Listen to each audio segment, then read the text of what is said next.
Olá, queridos ouvintes. Antes de começarmos nossa jornada pelos campos sombrios do interior, eu preciso que vocês façam algo por mim. Pausem tudo o que estão fazendo, apaguem as luzes e se acomodem em um lugar onde possam sentir o peso do silêncio. Porque hoje vamos adentrar uma história que nasceu nos confins do Brasil rural, onde a terra guarda segredos que jamais deveriam ver a luz do dia. Se vocês estão prontos para descobrir o que realmente aconteceu na propriedade abandonada conhecida como Sítio São Benedito, deixem um comentário dizendo: "Estou pronto para a colheita". E agora, mergulhemos juntos neste relato que chegou até mim através de uma carta deixada na porta da minha casa, sem remetente, apenas com o cheiro de terra úmida e algo mais, algo que prefiro não identificar. A história que vou contar aconteceu no interior de Minas Gerais, numa região onde as montanhas se estendem como gigantes adormecidos e os vales escondem segredos antigos como feridas mal cicatrizadas. Era o ano de 1987 e Jonas Pereira havia acabado de herdar o Sítio São Benedito do seu tio Sebastião, um homem que todos na região conheciam, mas sobre quem poucos falavam abertamente. Jonas era um homem da cidade grande, nascido e criado em Belo Horizonte, que nunca havia demonstrado interesse pela vida rural. Trabalhava como contador numa empresa de construção civil e vivia uma vida comum, previsível, até o dia em que recebeu a notícia da morte do tio, e junto com ela, a herança inesperada de 200 hectares de terra no meio do nada. O advogado que cuidou do inventário, um senhor de óculos grossos e mãos trêmulas, entregou as chaves da propriedade com uma expressão estranha no rosto. "Seu tio deixou uma carta para você", disse ele, estendendo um envelope amarelado pelo tempo. "Ele foi muito específico. Só deve ser aberta quando você estiver na propriedade." Jonas guardou a carta no bolso interno do paletó e decidiu que visitaria o sítio no fim de semana seguinte. Afinal, precisava conhecer o que havia herdado para decidir se valeria a pena manter ou vender a propriedade. A viagem de Belo Horizonte até a região levou quase 4 horas, numa estrada que ia ficando cada vez mais estreita e sinuosa conforme se afastava da capital. O último trecho da jornada foi percorrido numa estrada de terra que parecia não ter fim. De ambos os lados, a mata fechada criava um túnel verde escuro, onde apenas alguns raios de sol conseguiam penetrar, criando manchas douradas que dançavam no chão conforme o vento balançava as copas das árvores. O silêncio era quase absoluto, quebrado apenas pelo ronco do motor do seu Chevette e pelo canto distante de alguns pássaros que ele não conseguia identificar. Quando finalmente avistou o portão de madeira do Sítio São Benedito, Jonas sentiu um arrepio estranho percorrer sua espinha. O portão estava entreaberto, rangendo suavemente com o vento, e uma corrente enferrujada pendia de uma das dobradiças como uma cobra morta. Acima da entrada, uma placa de madeira carcomida pelos cupins ainda mostrava, em letras desbotadas, o nome da propriedade. Jonas estacionou o carro e caminhou até o portão. Ao empurrá-lo completamente, o rangido que ecoou pelos arredores foi tão alto e prolongado que pareceu um grito de dor. Ele voltou ao carro e dirigiu devagar pela estrada interna, observando a paisagem ao redor. O que viu o deixou intrigado e, ao mesmo tempo, inquieto. A propriedade era muito maior do que havia imaginado. Campos se estendiam até onde a vista alcançava, mas havia algo errado com eles. A grama estava alta demais, quase na altura do joelho, e tinha uma coloração estranha, um verde muito escuro, que em alguns pontos parecia quase preto. Árvores frutíferas cresciam espalhadas pelos campos, mas suas frutas tinham aparência murcha e ressecada, mesmo estando ainda nos galhos. A casa principal ficava no alto de uma pequena colina, uma construção de 2 andares com varanda ampla e telhado de telhas vermelhas. Era uma casa bonita, de arquitetura típica do interior mineiro, mas que transmitia uma sensação de abandono que ia além do tempo em que havia ficado vazia. As janelas estavam fechadas, mas Jonas teve a impressão de que alguém o observava através das cortinas. Ele estacionou na frente da casa e desceu do carro. O silêncio ali era ainda mais profundo do que na estrada. Nem mesmo o vento fazia ruído, como se a própria natureza evitasse perturbar aquele lugar. Jonas subiu os degraus da varanda, que gemeram sob seu peso, e procurou a chave certa no molho que havia recebido do advogado. A porta principal se abriu com facilidade surpreendente, como se alguém tivesse cuidado da manutenção recentemente. O interior da casa estava escuro, mas limpo. Não havia o cheiro de mofo ou a poeira que se esperaria de uma casa abandonada. Em vez disso, havia um aroma estranho no ar, doce e enjoativo, que lembrava frutas muito maduras misturadas com algo que Jonas não conseguia identificar. Ele acendeu as luzes e explorou a casa cômodo por cômodo.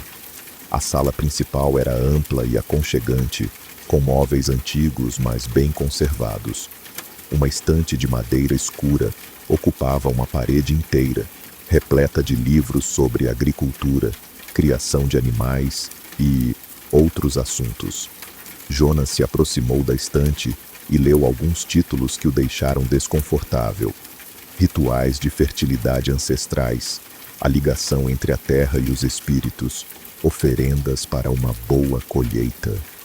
Na cozinha, encontrou a despensa abastecida com conservas e grãos que pareciam frescos, como se alguém tivesse feito compras recentemente. Isso o intrigou, mas ele decidiu não se preocupar por enquanto. Talvez algum vizinho cuidasse da propriedade na ausência do tio. Foi no quarto principal, no segundo andar, que Jonas decidiu abrir a carta do tio Sebastião. Sentou-se na cama com colchão macio demais para uma casa supostamente abandonada e rasgou o envelope com cuidado. A caligrafia do tio era trêmula, como se tivesse sido escrita por alguém com muita pressa ou muito medo. Meu querido sobrinho Jonas, começava a carta. Se você está lendo isto, significa que eu já parti e você herdou o sítio São Benedito. Preciso que você entenda que esta não é uma propriedade comum. A terra aqui tem fome, Jonas. Uma fome antiga que precisa ser saciada, ou as consequências podem ser terríveis. Jonas parou de ler por um momento, franzindo o senho. O tio sempre havia sido um homem excêntrico, mas aquilo parecia demais até para ele. Continuou a leitura. Quando eu era jovem como você, herdei esta terra do meu pai, seu avô Antônio. Ele me contou sobre a maldição que pesa sobre este solo, mas eu não acreditei. Achei que eram apenas superstições de gente do interior. Quanto me custou essa arrogância, Jonas? Quanto me custou? A letra ficava cada vez mais irregular, como se o tio tivesse escrito em estado de grande perturbação. A terra aqui foi abençoada e amaldiçoada ao mesmo tempo, há mais de 100 anos. Nosso antepassado, Benedito Pereira, fez um pacto com forças que não deveria ter invocado. Ele queria que suas colheitas fossem sempre abundantes, que nunca faltasse alimento para sua família. O que ele conseguiu foi muito mais do que barganhara. Jonas balançou a cabeça, começando a se irritar com o que considerava delírios do tio. Mas algo o fez continuar lendo. As colheitas aqui são realmente abundantes, Jonas, mas elas cobram um preço. A cada 3 anos, A terra exige seu pagamento, e se não oferecermos o que ela quer, ela toma por conta própria. Eu consegui manter o equilíbrio todos esses anos, mas agora sou velho demais e doente demais para continuar. A responsabilidade passa para você. Se você decidir ficar com a propriedade, precisa seguir as regras. Na lua nova de outubro, quando as frutas estão no ponto ideal de colheita, você deve escolher 3 árvores específicas no pomar dos fundos. Você as reconhecerá porque elas são diferentes das outras, maiores e com frutas de cor mais intensa. Colha apenas essas frutas e leve-as até o poço antigo atrás da casa. Jogue-as no poço uma por uma, dizendo: aceito a colheita, aceito o preço, aceito a responsabilidade. Se não fizer isso, Jonas, se não fizer isso, a terra cobrará de outra forma. A carta terminava de forma abrupta, com apenas a assinatura trêmula do tio Sebastião. Jonas a leu novamente, tentando entender se aquilo era algum tipo de brincadeira de mau gosto ou se o tio realmente havia perdido a sanidade nos últimos anos de vida. Decidiu que exploraria melhor a propriedade no dia seguinte, antes de tomar qualquer decisão. Naquela noite, Jonas dormiu na casa pela primeira vez. Os sonhos que teve foram vívidos e perturbadores. Sonhou com campos infinitos de plantas que cresciam numa velocidade antinatural, com frutas que pulsavam como corações e com uma voz grave que sussurrava seu nome no vento. Acordou várias vezes durante a madrugada, com a sensação de que alguém caminhava pelo corredor do lado de fora do quarto. Na manhã seguinte, decidiu explorar toda a propriedade a pé. Começou pelos campos próximos à casa, onde notou algo que não havia percebido no dia anterior. A grama escura que cobria o terreno não era uniforme. Em alguns pontos, formava círculos perfeitos de vegetação ainda mais densa e escura, como se algo tivesse sido enterrado ali e fertilizado o solo de forma concentrada. Conforme caminhava pelos campos, Jonas começou a encontrar ossos. Primeiro, apenas alguns ossos pequenos, provavelmente de animais silvestres, mas conforme se afastava da casa, os ossos ficavam maiores e mais numerosos. Alguns eram claramente de bovinos e suínos, o que fazia sentido numa propriedade rural. Outros, porém, tinham formas que ele não conseguia identificar. Foi quando chegou ao pomar dos fundos que Jonas sentiu o primeiro calafrio real de medo. O pomar era exatamente como o tio havia descrito na carta. A maioria das árvores era comum: laranjeiras, limoeiros, mangueiras. Mas 3 árvores se destacavam das demais de forma impossível de ignorar. Elas eram pelo menos 2 vezes maiores que as outras, com troncos grossos e retorcidos que pareciam formar rostos em agonia quando observados de certos ângulos. As folhas tinham uma coloração verde tão escura que chegava quase ao preto, e as frutas eram algo que Jonas nunca havia visto antes. Não conseguia identificar que tipo de fruta era. Tinha um formato oval, do tamanho aproximado de uma manga, mas a casca era lisa e brilhante como a de uma maçã. A cor variava entre um vermelho sangue profundo e um roxo quase negro, e elas pareciam pulsar suavemente, como se tivessem vida própria. Jonas se aproximou de uma das árvores estranhas e tocou o tronco. A casca estava morna, quase quente, e ele teve a impressão de sentir um pulso fraco sob a palma da mão, como se a árvore tivesse um coração. Imediatamente recuou, sentindo náuseas. Foi então que ouviu o barulho, um som baixo e contínuo, como um zumbido profundo que parecia vir de debaixo da terra. Jonas olhou ao redor, tentando localizar a origem do som, e foi quando viu o poço. Ficava a cerca de 50 metros atrás das árvores estranhas, parcialmente escondido por um conjunto de pedras grandes e vegetação densa. Era um poço antigo, construído com pedras irregulares, cimentadas com barro.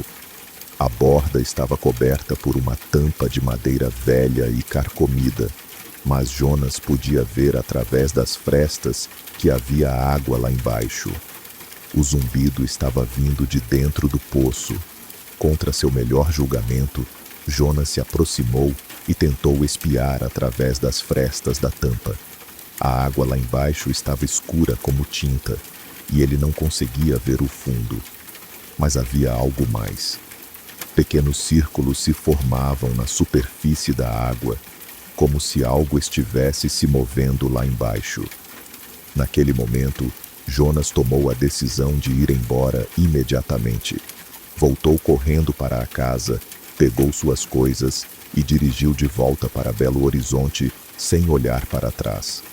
Durante as semanas seguintes, tentou vender a propriedade, mas todos os corretores que enviou para avaliar o sítio voltaram com desculpas esfarrapadas para não aceitar o negócio. Um deles, um homem experiente que trabalhava com propriedades rurais há mais de 20 anos, voltou visivelmente abalado. "Tem algo errado naquele lugar", disse ele a Jonas. "Não consigo explicar o que, mas meus instintos estão me dizendo para ficar longe, muito longe."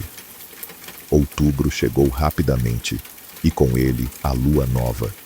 Jonas tentou ignorar a data, mas descobriu que não conseguia parar de pensar nela. Sonhava todas as noites com o sítio, com as árvores estranhas e com aquela voz grave que sussurrava seu nome. Começou a ter problemas no trabalho porque não conseguia se concentrar, e seus amigos notaram que ele estava cada vez mais pálido e nervoso. Foi numa sexta-feira, 3 dias antes da lua nova, que Jonas recebeu uma ligação que mudaria tudo. Era de um homem que se identificou como José Antônio, vizinho do sítio São Benedito. "Você é o sobrinho do Sebastião?" Swingou perguntou a voz áspera do outro lado da linha. "Sou sim", respondeu Jonas, surpreso. "Precisa vir aqui urgente, moço. Tem coisa acontecendo no seu sítio que não tá certa. Ontem à noite, eu e minha família escutamos uns barulhos vindos de lá que nunca escutamos antes. E hoje de manhã, encontrei 3 bezerros meus mortos na divisa das propriedades." Jonas sentiu o sangue gelar. "Mortos como?" "Ressecados, moço, como se tivessem sido sugados por dentro. E tem mais uma coisa, eles estavam todos apontando na direção do seu sítio, como se tivessem tentado fugir de alguma coisa e não conseguido." Naquela mesma tarde, Jonas estava na estrada de volta ao sítio São Benedito. Não porque quisesse ir, mas porque sentia que não tinha escolha. Era como se uma força invisível o puxasse para lá. Uma compulsão que ele não conseguia resistir. Chegou ao sítio no final da tarde, quando o sol já estava baixo no horizonte e as sombras começavam a se alongar pelos campos. A propriedade estava diferente do que ele lembrava.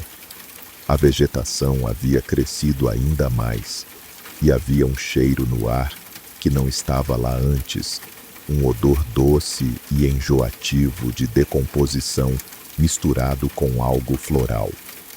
Jonas foi diretamente ao pomar dos fundos. As 3 árvores estranhas estavam exatamente como ele lembrava, mas as frutas haviam mudado. Estavam maiores, mais brilhantes e pulsavam de forma mais evidente. Quando ele se aproximou, pôde jurar que ouviu um som baixo saindo delas, como um sussurro ininteligível. O poço também estava diferente. A tampa de madeira havia sido parcialmente removida, deixando uma abertura grande o suficiente para que alguém pudesse cair dentro. Jonas se aproximou com cuidado e olhou para a água escura lá embaixo. Desta vez, conseguiu ver alguma coisa. Havia formas pálidas flutuando na água. No início, pensou que fossem pedaços de madeira ou folhas, mas conforme seus olhos se acostumaram com a escuridão, percebeu que eram ossos, muitos ossos, alguns claramente de animais, mas outros tinham formas que o deixaram nauseado. Foi então que ouviu a voz. Não era uma voz humana, mas algo muito mais antigo e profundo. Parecia vir de todos os lugares ao mesmo tempo, da terra, das árvores, do próprio ar ao redor. Jonas. Zrenia, sussurrou a voz. Jonas, chegou a hora. Ele tentou correr, mas descobriu que suas pernas não obedeciam.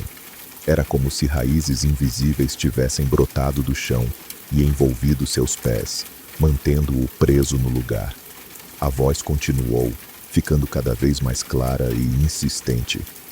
A colheita, Jonas, a colheita precisa ser feita. As frutas das 3 árvores começaram a brilhar com uma luz vermelha pulsante. O zumbido que vinha do poço ficou mais alto, quase ensurdecedor. E então, Jonas entendeu. Não com sua mente racional, mas com uma parte mais primitiva de seu ser, ele compreendeu o que estava acontecendo. A terra estava com fome, uma fome antiga e terrível que havia sido alimentada por gerações da sua família. Seu tio Sebastião havia mantido o equilíbrio, oferecendo o que a terra pedia quando ela pedia. Mas agora Sebastião estava morto e a responsabilidade havia passado para Jonas. Se ele não fizesse a colheita ritual, a terra tomaria o que quisesse por conta própria.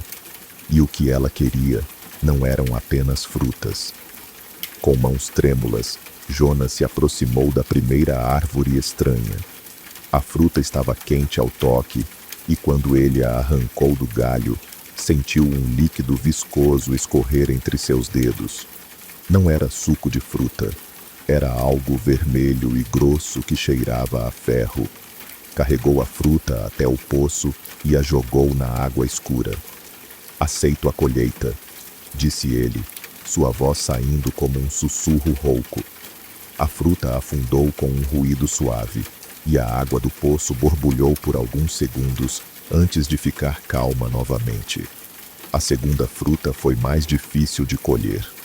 Quando Jonas tocou nela, sentiu como se estivesse tocando pele humana.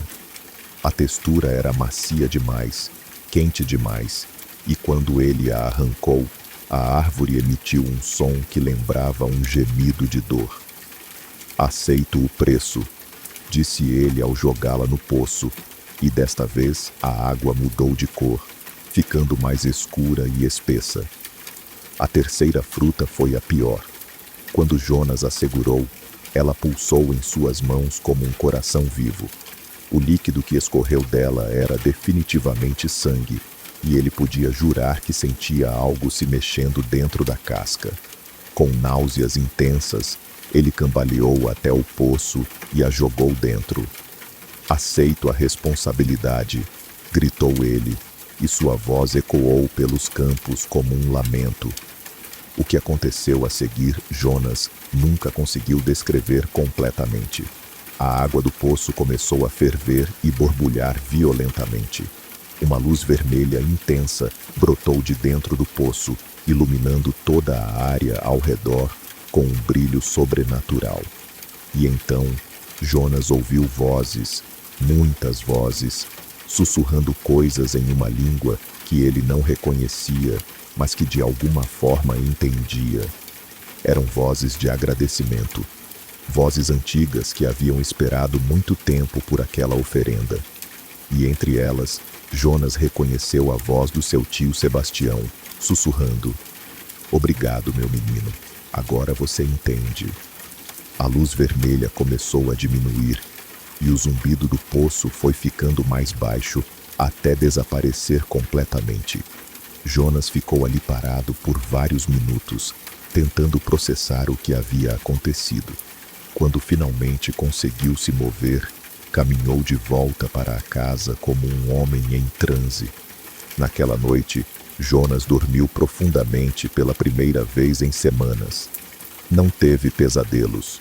Em vez disso, sonhou com campos verdes e abundantes, com colheitas fartas e com uma sensação de paz que não sentia há muito tempo. Na manhã seguinte, quando saiu de casa, descobriu que a propriedade havia mudado durante a noite. Os campos que antes tinham aquela vegetação escura e doentia, agora exibiam um verde vibrante e saudável. As árvores frutíferas comuns estavam carregadas de frutas perfeitas, maduras e apetitosas. Até o ar cheirava diferente, fresco e limpo, com um toque doce de flores. Jonas passou o resto do fim de semana explorando a propriedade renovada. Encontrou um estábulo que não havia notado antes, com algumas cabeças de gado que pareciam extremamente saudáveis. Havia também um galinheiro com galinhas que botavam ovos do tamanho de ovos de pato e uma horta que produzia vegetais maiores e mais saborosos do que qualquer coisa que ele já havia provado. Quando voltou para Belo Horizonte na segunda-feira, Jonas já havia tomado sua decisão. Pediu demissão do emprego, vendeu seu apartamento e se mudou definitivamente para o sítio São Benedito. Durante os 3 anos seguintes, teve as colheitas mais prósperas da região. Seus vizinhos ficavam impressionados com a qualidade e quantidade da produção, e Jonas rapidamente se tornou próspero. Mas ele nunca esqueceu o preço que pagava por essa prosperidade. A cada 3 anos, na lua nova de outubro, Jonas repetia o ritual. Colhia as frutas das 3 árvores estranhas, que sempre cresciam de volta, não importa quantas vezes fossem colhidas, e as oferecia ao poço antigo. Com o tempo, Jonas começou a entender melhor a natureza do pacto que sua família havia feito. A terra não era maligna, apenas antiga e poderosa. Ela havia oferecido abundância em troca de reconhecimento e respeito. O ritual não era apenas uma oferenda, era uma confirmação de que quem cuidava da terra entendia seu poder e estava disposto a honrar o acordo ancestral. Jonas viveu no sítio por 15 anos, prosperando como agricultor e criador. Casou-se com uma mulher da região, uma professora chamada Maria, que aceitou as peculiaridades da propriedade sem fazer muitas perguntas. Eles tiveram 2 filhos, que cresceram brincando pelos campos férteis e nadando no ribeirão que cruzava a propriedade. Mas Jonas nunca contou a Maria sobre o ritual. Nunca explicou por que sempre ficava estranho e nervoso nos dias que antecediam a lua nova de outubro, ou porque havia certas áreas da propriedade onde ele proibia as crianças de brincar. Maria notava essas coisas, mas como era uma mulher sábia, sabia quando não fazer perguntas. Foi apenas quando Jonas começou a sentir os primeiros sinais de que sua saúde estava falhando que decidiu contar a verdade para sua esposa. Era um final de tarde de setembro e eles estavam sentados na varanda da casa, observando o pôr do sol dourado sobre os campos. "Maria", disse ele, a voz carregada de anos de segredos guardados. "Preciso te contar uma coisa sobre esta terra, sobre o que realmente acontece aqui." Maria o ouviu em silêncio enquanto ele contava toda a história, sobre a herança inesperada, a carta do tio Sebastião, as árvores estranhas e o ritual que havia realizado a cada 3 anos. Quando terminou, ela ficou em silêncio por um longo tempo, olhando para os campos que se estendiam à sua frente. "Eu sempre soube que havia algo especial aqui", disse ela finalmente. "As plantas crescem diferente, os animais são mais saudáveis, até as pessoas que visitam comentam sobre a energia do lugar. Eu só não sabia qual era o preço." "E agora que sabe, Zrenia perguntou Jonas, receoso da resposta. Maria se virou para ele com um sorriso triste. Agora eu entendo por que você sempre fica tão perturbado em outubro. E por que você nunca quis que eu o acompanhasse quando ia para o pomar dos fundos nessas ocasiões. Eles conversaram até tarde naquela noite, e Maria fez apenas uma exigência. Ela queria ver o ritual acontecer, não para participar, mas para entender completamente o que seu marido havia carregado sozinho por tantos anos. A lua nova de outubro daquele ano foi diferente de todas as outras. Pela primeira vez, Jonas não estava sozinho quando caminhou até o pomar dos fundos. Maria o acompanhou, mantendo distância respeitosa, mas oferecendo o apoio silencioso de sua presença. As 3 árvores estavam como sempre, maiores que as outras, com suas frutas estranhas pulsando com vida própria. Jonas realizou o ritual como havia feito tantas vezes antes, mas desta vez, quando jogou a última fruta no poço e pronunciou as palavras finais, sentiu como se um peso enorme tivesse sido retirado de seus ombros. Não era apenas o peso do segredo que havia guardado de Maria. Era algo mais profundo, a solidão de carregar uma responsabilidade tão grande sozinho. Agora que Maria sabia, ele não estava mais sozinho no pacto. Os anos seguintes foram os mais felizes da vida de Jonas. A propriedade continuou próspera, seus filhos cresceram fortes e saudáveis, e Maria se tornou sua parceira verdadeira em todos os aspectos da vida rural. Ela nunca participou diretamente do ritual, mas sempre estava lá, oferecendo força silenciosa nos momentos mais difíceis. Quando Jonas completou 65 anos, começou a treinar seu filho mais velho, Rafael, para eventualmente assumir a responsabilidade pela propriedade. Rafael era um jovem inteligente e respeitoso, que havia crescido amando a terra e entendendo instintivamente seu poder. A conversa sobre o ritual foi mais fácil do que Jonas havia imaginado. Rafael o ouviu com seriedade, fez perguntas inteligentes e, no final, simplesmente acenou com a cabeça. Eu sempre soube que havia algo especial aqui, disse Rafael, ecoando as palavras que sua mãe havia dito anos antes. E sempre soube que um dia essa responsabilidade seria minha. No outono seguinte, Rafael acompanhou o pai no ritual pela primeira vez. Jonas pôde ver no rosto do filho o mesmo medo e reverência que ele próprio havia sentido na primeira vez.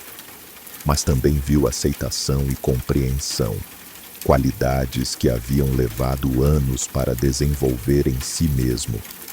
3 anos depois, quando Jonas estava com 68 anos e sua saúde começava a declinar seriamente, ele passou a responsabilidade oficialmente para Rafael. Foi um ritual simples.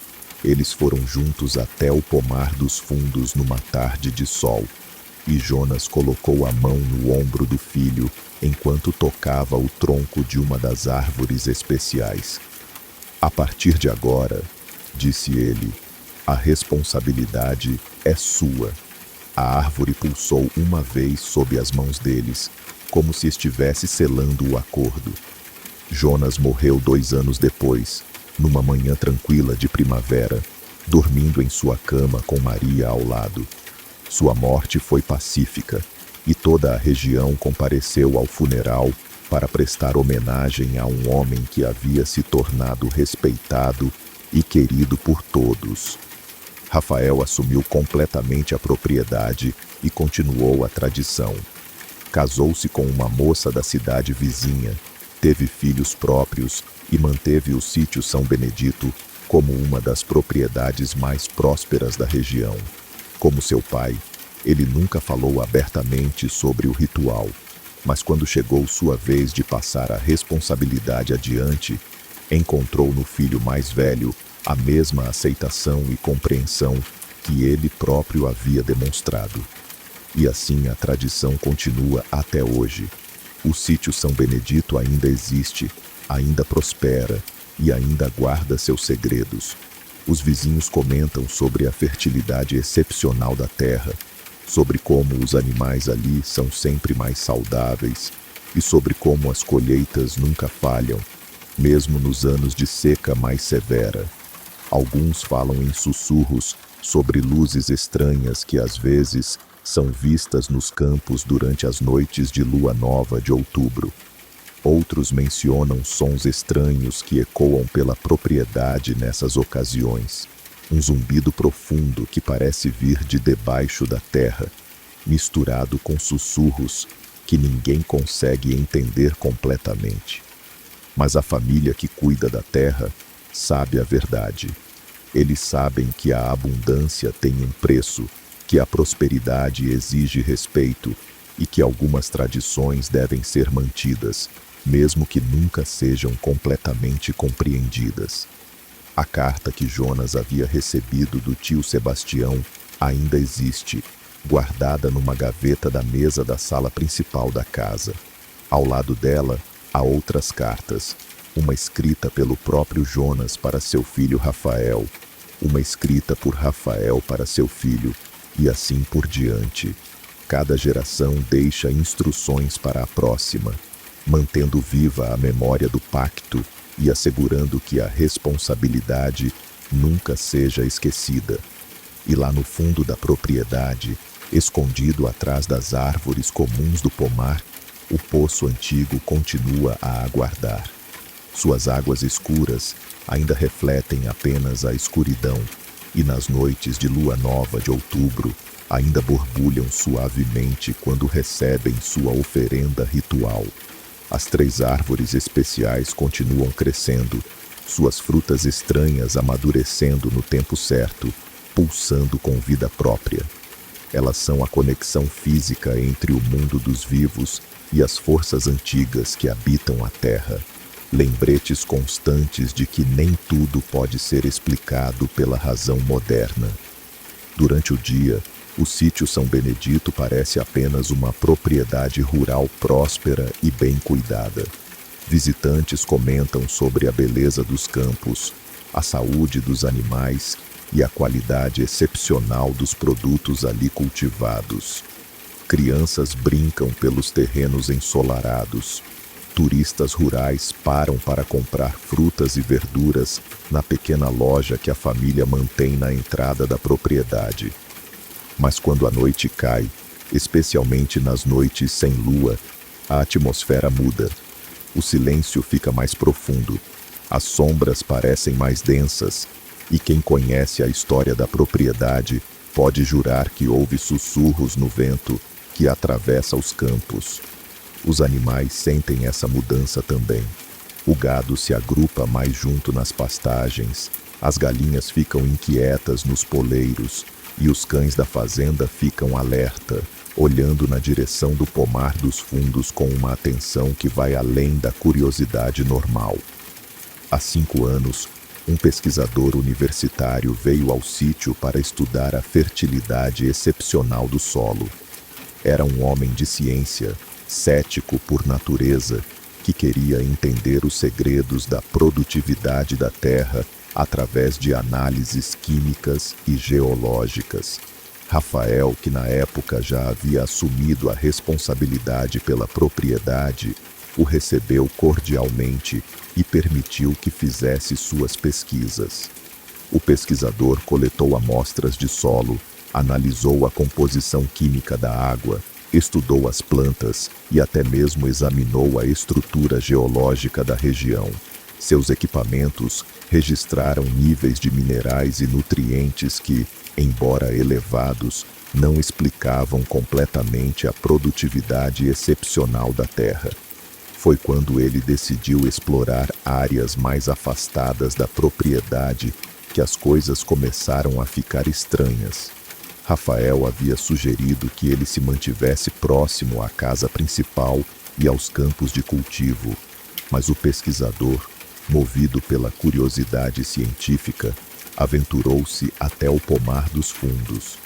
Suas anotações, que foram encontradas posteriormente, descrevem a descoberta das 3 árvores especiais com uma mistura de fascínio científico e crescente inquietação. Ele mediu os troncos, significativamente maiores que as outras árvores da mesma espécie na região. Analisou as folhas, com níveis de clorofila anormalmente altos, e tentou identificar as frutas estranhas, sem sucesso. Não consegui classificar estas frutas em nenhuma categoria conhecida, escreveu ele em suas anotações. A análise genética preliminar sugere uma hibridização impossível entre espécies que não deveriam ser capazes de se cruzar. Mais intrigante ainda é o fato de que as frutas parecem ter temperatura corporal própria, mantendo-se consistentemente 2 graus acima da temperatura ambiente. O pesquisador passou 3 dias no sítio. No primeiro dia, estava entusiasmado com suas descobertas. No segundo, suas anotações mostram sinais de confusão e inquietação. No terceiro dia, ele partiu abruptamente, deixando para trás alguns de seus equipamentos e se recusando a explicar os motivos de sua saída precipitada. Semanas depois, ele enviou uma carta para Rafael, devolvendo formalmente qualquer direito sobre os dados coletados e pedindo que todos os registros de sua pesquisa fossem destruídos. Há coisas que a ciência não deveria tentar explicar, escreveu ele. Algumas vezes, é melhor aceitar os mistérios como eles são. Essa não foi a primeira nem a última vez que pessoas de fora tentaram entender os segredos do sítio São Benedito. Ao longo dos anos, geólogos, biólogos, antropólogos e até mesmo investigadores do paranormal visitaram a propriedade.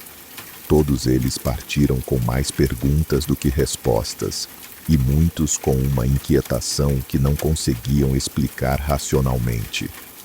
A família que cuida da terra aprendeu a lidar com esses visitantes com paciência e discrição.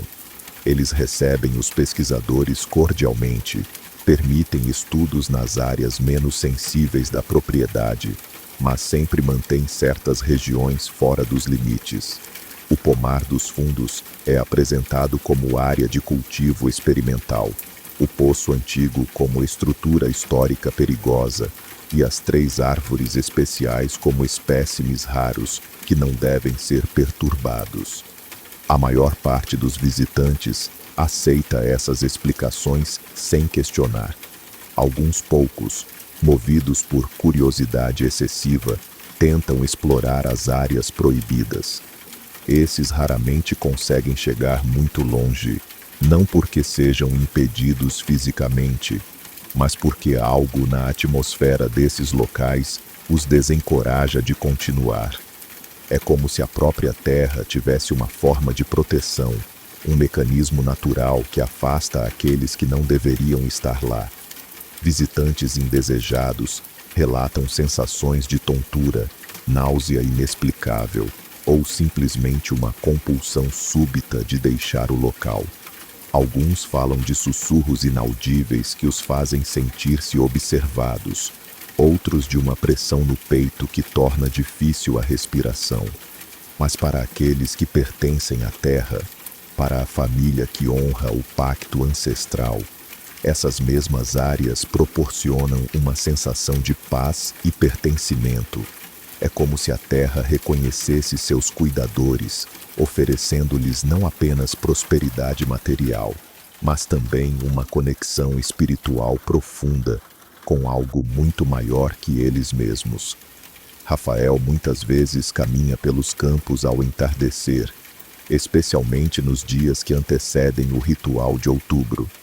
Nesses momentos, ele sente a presença de seus antepassados, não como fantasmas ou aparições, mas como uma corrente ininterrupta de responsabilidade e cuidado que se estende através das gerações. Ele pensa em seu bisavô Benedito, que primeiro fez o pacto com forças que mal compreendia. Pensa em seu avô Antônio, que manteve a tradição mesmo sem compreender completamente sua natureza. Lembra-se do tio-avô Sebastião, que carregou o fardo sozinho por décadas. E honra a memória de seu pai Jonas, que lhe ensinou que aceitar responsabilidade não significa compreender completamente, mas sim respeitar e cuidar. Agora, Rafael prepara seu próprio filho para eventualmente assumir essa responsabilidade. É um processo gradual, feito com paciência e sabedoria. Primeiro, ensina a criança a amar e respeitar a terra. Depois, mostra-lhe as peculiaridades da propriedade, porque certas áreas são especiais, porque alguns rituais devem ser observados, porque a família tem prosperado quando outras propriedades da região enfrentam dificuldades. A conversa sobre o pacto ancestral virá quando o menino estiver mais velho, mais maduro, capaz de compreender a magnitude da responsabilidade que um dia será sua. Por enquanto, ele cresce brincando pelos campos férteis, nadando no ribeirão cristalino, ajudando nos trabalhos da fazenda e desenvolvendo naturalmente o amor pela terra que será essencial quando chegar sua vez de protegê-la. E assim o ciclo continua, geração após geração, numa dança delicada entre o mundo moderno e forças ancestrais que existiam muito antes da chegada dos primeiros colonizadores europeus. O sítio São Benedito permanece como uma ponte entre dois mundos, um pé na realidade contemporânea, com suas máquinas modernas e técnicas agrícolas avançadas, e outro pé em mistérios antigos que desafiam a compreensão racional. Os vizinhos da região aprenderam a aceitar as peculiaridades da propriedade sem fazer muitas perguntas. Eles sabem que a família que cuida do sítio é boa gente, trabalhadora e honesta, que sempre está disposta a ajudar em tempos difíceis e que mantém tradições que, mesmo não sendo completamente compreendidas, fazem parte da identidade cultural da região. Quando há secas prolongadas, o sítio São Benedito sempre tem água. Quando pragas atacam outras propriedades, os campos ali permanecem saudáveis. Quando os preços dos produtos agrícolas despencam no mercado, a família sempre consegue encontrar compradores dispostos a pagar bem pela qualidade excepcional de sua produção. Essas vantagens poderiam gerar inveja ou suspeitas, mas não geram. A família sempre compartilha sua boa fortuna com a comunidade, oferecendo trabalho para os vizinhos em épocas de colheita, doando alimentos para famílias necessitadas, contribuindo para obras de caridade locais. É como se compreendessem instintivamente que a prosperidade traz responsabilidades sociais, não apenas rituais. Há uma sabedoria ancestral nessa abordagem. O pacto não é apenas entre a família e a terra, é também entre a família e a comunidade que a cerca. A prosperidade individual que não é compartilhada gera desequilíbrios que podem ter consequências imprevisíveis. À medida que o mundo moderno avança, com suas tecnologias digitais e ritmo acelerado de vida, lugares como o sítio São Benedito se tornam cada vez mais importantes como guardiões de tradições e conhecimentos antigos. Não são apenas propriedades rurais produtivas, são repositórios de sabedoria sobre como viver em harmonia com forças naturais que a ciência moderna ainda não consegue explicar completamente. E talvez seja melhor assim. Talvez alguns mistérios devam permanecer mistérios, algumas tradições devam continuar sendo honradas, mesmo sem compreensão completa, e alguns pactos devam ser mantidos simplesmente porque funciona, porque trazem prosperidade, harmonia e continuidade através das gerações. Hoje, Quando você passar por uma propriedade rural próspera demais para ser explicada apenas pela sorte ou pela técnica moderna, lembre-se desta história. Quando ver campos verdes demais, animais saudáveis demais ou frutas perfeitas demais, pergunte-se se não há algo mais por trás dessa abundância. E se você algum dia ouvir sussurros no vento numa noite sem lua, ou sentir que está sendo observado por olhos invisíveis quando caminha por campos muito silenciosos, não tenha medo. Apenas lembre-se de que há forças neste mundo que são muito mais antigas que nossa compreensão e que, às vezes, a sabedoria está em aceitar e respeitar, não em tentar explicar e controlar. A terra tem memória, e aqueles que a respeitam, que honram os pactos ancestrais e que compreendem que a prosperidade tem sempre um preço, encontram nela não apenas sustento material, mas também uma conexão profunda com algo eterno e poderoso. O sítio São Benedito ainda existe. Suas coordenadas permanecem um segredo guardado pela família, mas sua influência se espalha através das histórias contadas pelos vizinhos, das lendas sussurradas nas noites escuras e da memória coletiva de uma região que aprendeu a conviver com mistérios. E nas noites de lua nova de outubro, quando o vento sopra pelos campos de Minas Gerais, carregando o cheiro de terra úmida e frutas maduras, aqueles que sabem ouvir ainda podem escutar os ecos de uma tradição que se mantém viva, de um pacto que continua sendo honrado e de uma família que escolheu aceitar a responsabilidade de guardar segredos que o mundo moderno talvez não esteja pronto para compreender. Esta é a história da colheita dos condenados, não porque os envolvidos estejam condenados no sentido tradicional da palavra, mas porque estão comprometidos com um destino maior que eles mesmos, ligados para sempre a uma terra que os escolheu tanto quanto eles a escolheram. E agora que vocês conhecem esta história, carregam também um pouco dessa responsabilidade, porque as histórias verdadeiras não morrem com quem as conta, elas se espalham, encontram novos guardiões e continuam vivas na memória coletiva da humanidade. Lembrem-se, nem toda prosperidade vem sem preço, nem toda abundância é produto apenas do acaso, e nem todos os mistérios devem ser desvendados. Às vezes, a sabedoria está em aceitar que há forças neste mundo que são maiores que nossa compreensão e que merecem nosso respeito, não nossa curiosidade destrutiva. Se esta história os tocou de alguma forma, se sentiram o arrepio do reconhecimento ou a inquietação do mistério, deixem sua marca nos comentários. E da próxima vez que passarem por uma propriedade rural excepcionalmente próspera, lembrem-se, talvez haja mais por trás dessa abundância do que aparenta. A colheita dos condenados nunca termina realmente.